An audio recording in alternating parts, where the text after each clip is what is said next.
Айбек кызы Айназ 2006-жылы берекелүү меймандос Өрүк Зардын мекени болгон Баткен облусунда төрөлгөн. Учурда Баткен облустук гимназия жатак мектебинин 10-а классын окуучусумун. Мен сыймыктанган Баткен облусу Кыргызстандын түштүк батышында жайгашкан.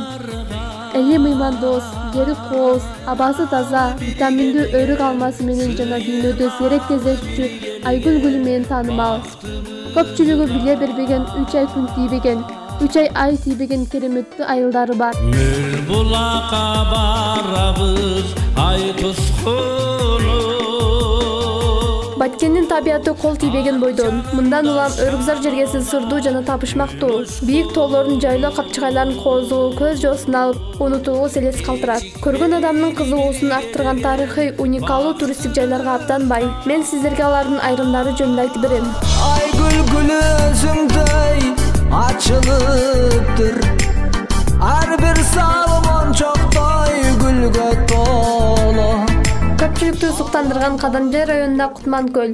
Көлдүн тарыхы да кызык. Айрым маалымат булактарына таянсак, азыркы көл жайгашкан аймакта эл жашап турган. 1766-жылы жер силкинүүдөн улам көл пайда болот. Ошондо Кутмандуу элдин көлү деп аталып жүрүп, Кутман көл аталып калган экен. Кутман көл эс алуу жайы Кадамжай районунун Көтөрмө айыл өкмөтүндө жайгашкан. Көлдү көрүү үчүн жайдын алгачкы күндөрүнөн баштап эл агылып келе баштайт. Таштан ташка урунуп, ан сайын дамы арткан сууларынан могум кана ичип, арчалуу тоолордун кереметин көрбөй коюу мүмкүн эмес. Керемет аймагы желбиреп турсун байрагы. Нугаба эс алуу жайы Кадамжай районуна караштуу 3 коргон токой чарбасынын аймагында жайгашкан. Нугаба жөнүндө уккандар көп болгону менен көргөнү ырас. Жашыл арчалар, көк кашкал тунук суулары, таза абасы менен бүтүндөй Фергана өрөөнүн суктандырган жайда эс алуу үчүн бардык шарттары бар.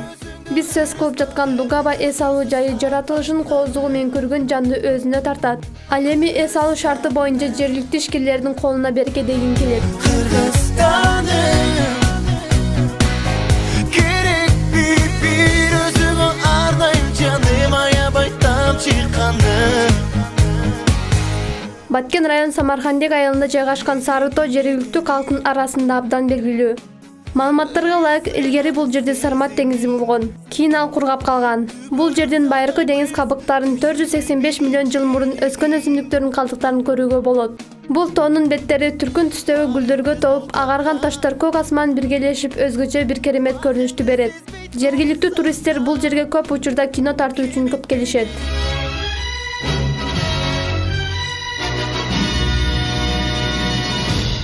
Айкөл көлү Баткен облусунун Саркент улуттук жаратылыш паркынын аймагында 3000 метр бийиктикте жайгашкан көл. Ал Памиралайга кирген Түркистан тоо кыркаларында жайгашкан. Көлдүн аты формасы менен айга окшош ийилген түрдө болгондуктан Айкөл деп аталып калган. Бирок көл жээгине барып, аны жакындап көрүү жээк бойлой сейилдөөгө мүмкүн эмес.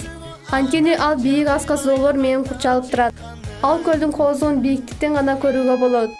Айкөл кышында толугу менен тоңуп, жаз мезгилинде эрийт.